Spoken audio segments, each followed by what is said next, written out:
Hey guys, Jen Thackeray with Angels Animals Holistic Animal Studies nutrition course. And I had a few requests yesterday to start the Equine Metabolic Syndrome video series. The series is actually going to be put up for our students in our group and in the course. However, I decided to just do kind of an intro video for my Facebook friends that are interested that are not in the course. And then if you want to learn more, you can sign up for the course and learn quite a bit more about it. So I am not using my notes today because I don't like just reading on a video. So I hope I cover everything in detail that helps you understand this very complex condition. So let's talk first about the name of it, Equine Metabolic Syndrome. So obviously metabolism refers to processes within the body or within any living organism that are necessary to sustain life. Syndrome is just meaning it's a grouping of conditions. It's not a disease in and of itself, but it's a group of conditions that can lead to disease or harm for the animal. Equine metabolic syndrome is something that can take years to develop. And oftentimes people are not even aware that the horse has a situation until the insulin levels in the body are diagnosed as high on a blood test. So we have certain breeds that are predisposed to this condition, what we call the earthy types. So in Chinese traditional medicine, they refer to the stockier, friendly breeds like the Haflinger, the Andalusian, the Frisian Cross. These are the horses that tend to be super easygoing, in your pocket kind of personalities, and they're also a little stockier build. So just by nature of their breed, they tend to be the heavier horses. So they're kind of already predisposed to this, you could say.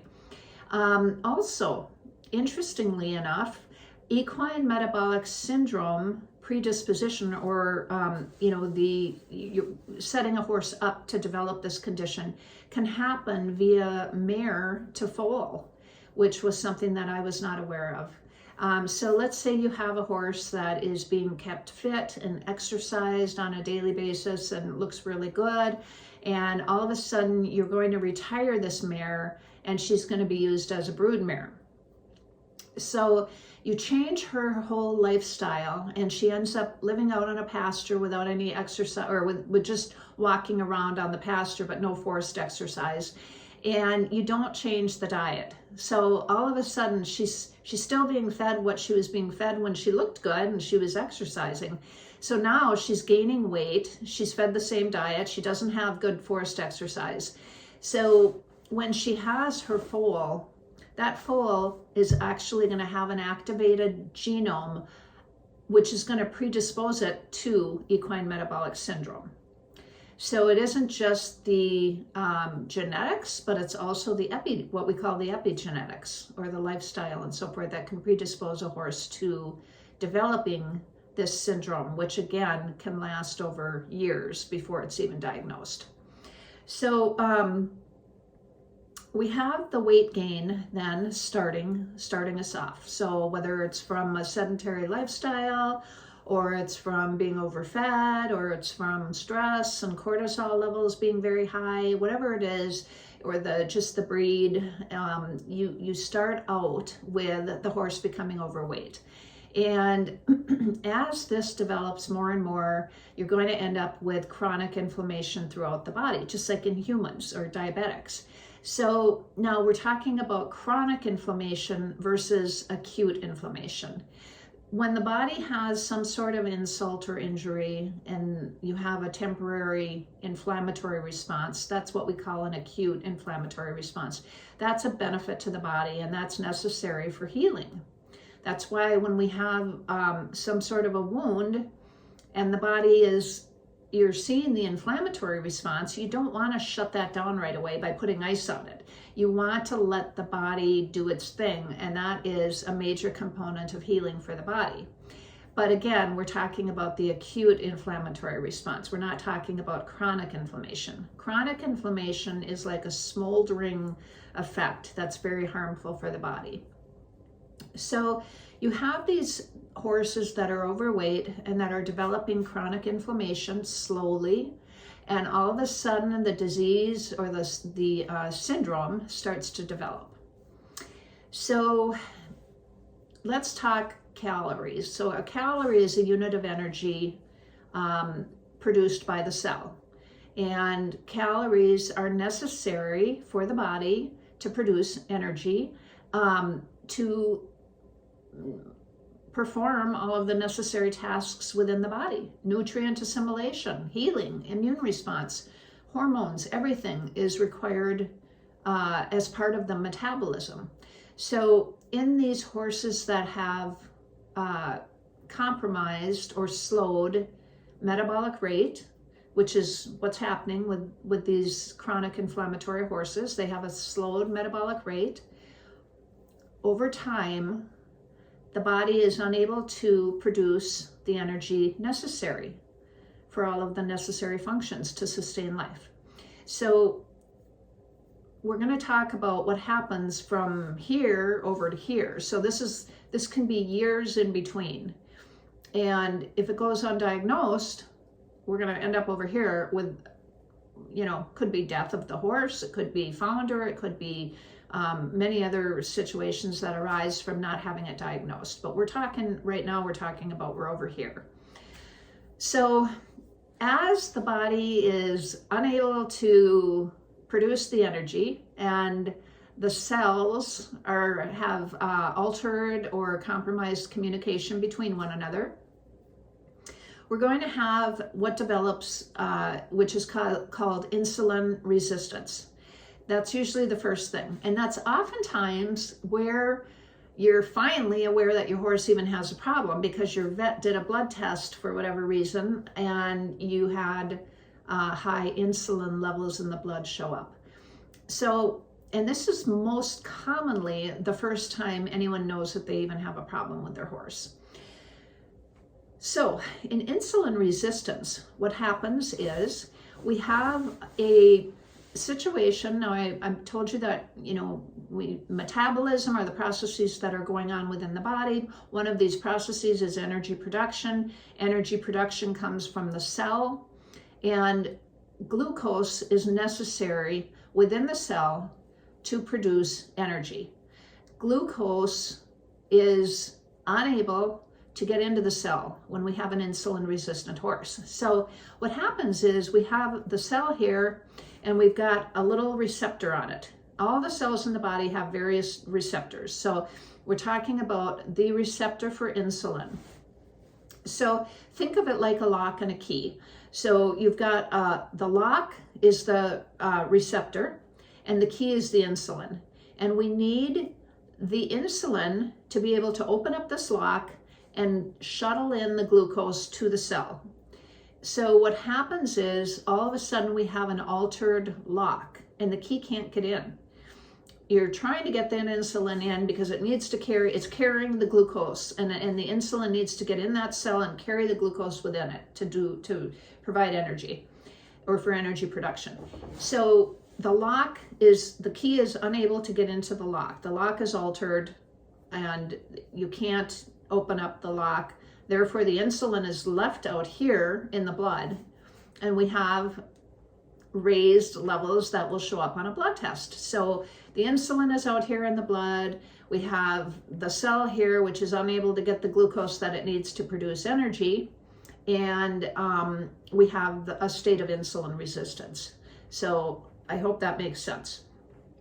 So when we get into insulin resistance, we're also going to have another cascading series of events. And the next one usually is leptin resistance. So insulin, as I said, insulin is necessary to get the glucose within the cell to produce energy, right?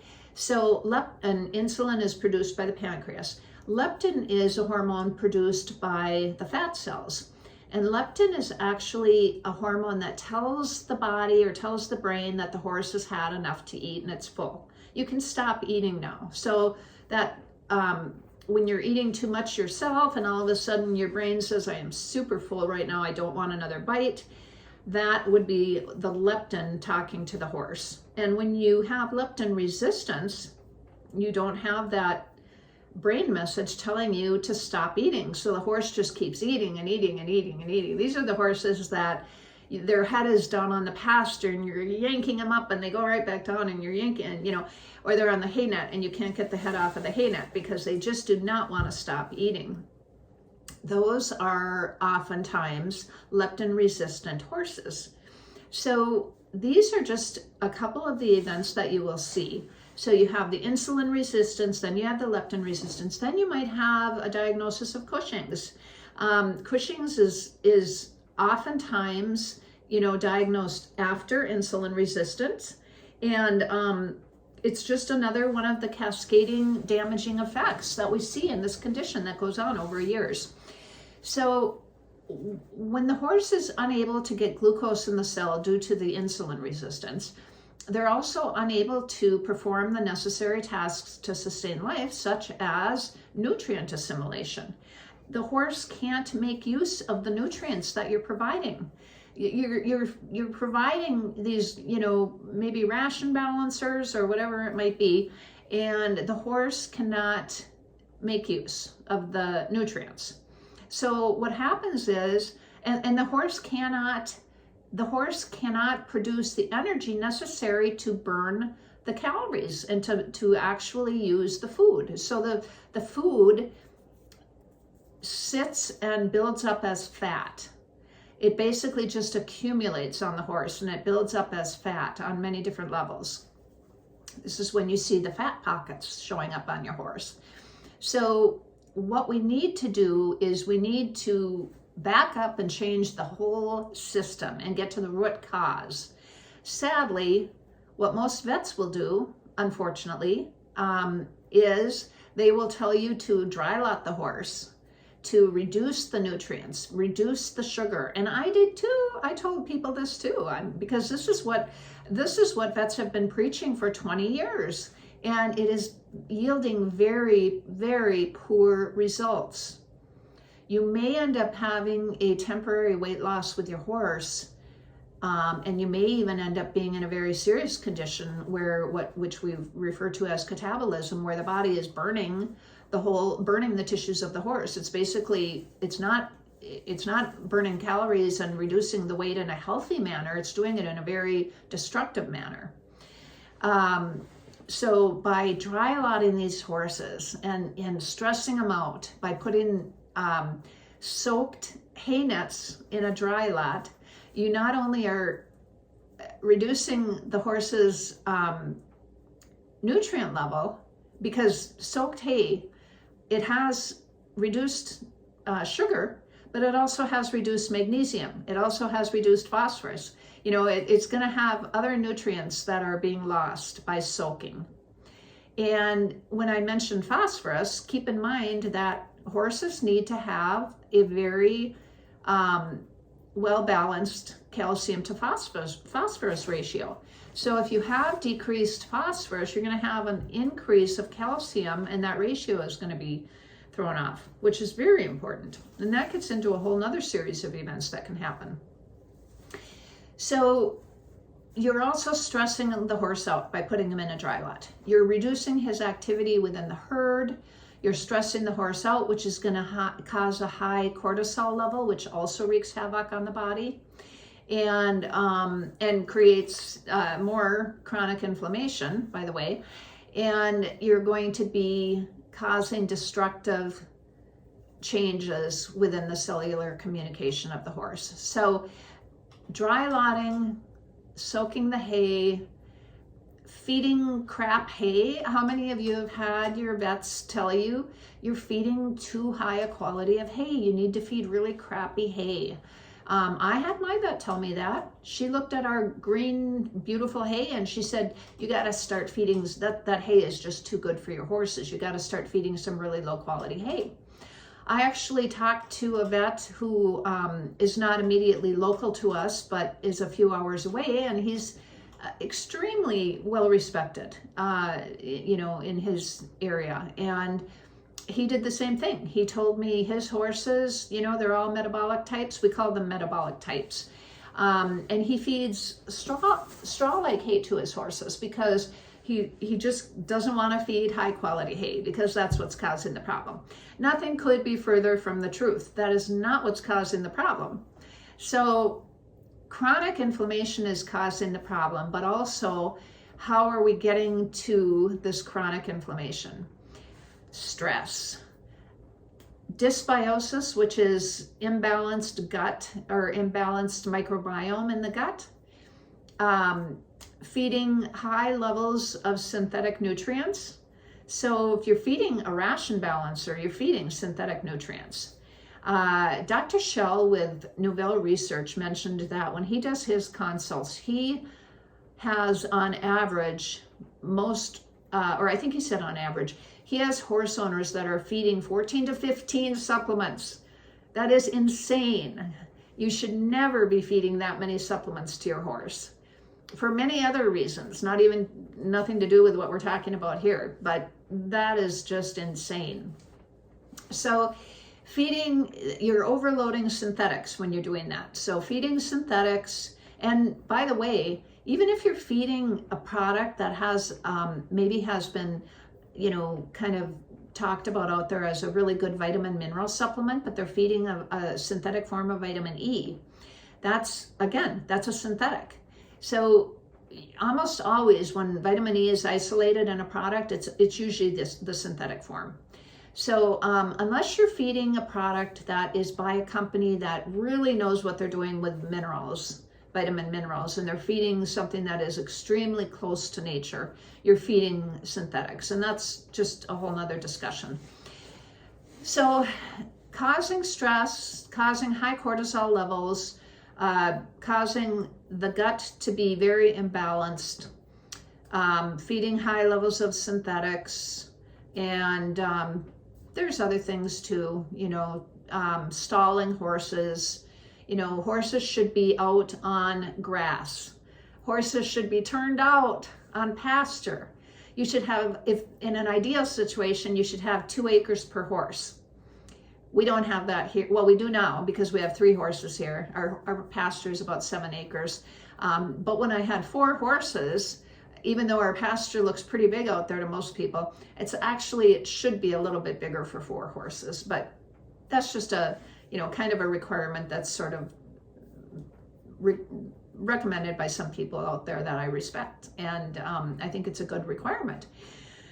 But when you get into places like California where they don't have a lot of pasture and these horses are kept in little paddocks or they're kept in stalls all day, you're asking for trouble. And so equine metabolic syndrome is a man-made syndrome.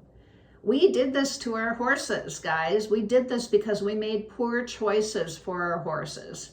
If you're keeping your horse at a barn that doesn't turn out for at least 9 hours a day, you're causing harm to your horse.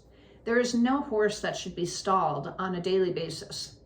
So if you choose to do this, you're setting your horse up for failure, and you're setting your horse up to develop chronic inflammation. So we need to make better decisions for our horses if we are going to enjoy them and, make the decision to own one. It's our responsibility to make better decisions for our horses. And so I hope that was helpful.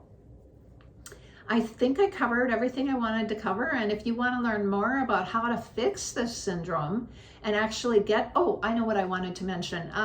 One of the things that the vets will recommend for the overweight horses is using a synthetic, thyroid product called Thyro-L. So what they usually do if you have an overweight horse is they put them on Thyro-L to lose weight. Again, this is like a Band-Aid on the symptom. It's not getting to the root cause. And how many times do you hear this when you're talking, even in the human medicine, conventional medicine generally doesn't fix the root or the underlying problem. They put a Band-Aid on the symptoms, and that's what using Thyro-L will do. Thyro-L is actually a product that was developed for thyroid, which you might guess by the name. It was developed for hypothyroid horses, and hypothyroidism is extremely rare in horses. On the other hand, insulin resistance is huge. It's like an epidemic out there. We have more insulin resistant horses than ever before, and many that are not even being diagnosed. So this thyroid product will speed up the metabolism of the horse if the horse is on it long enough.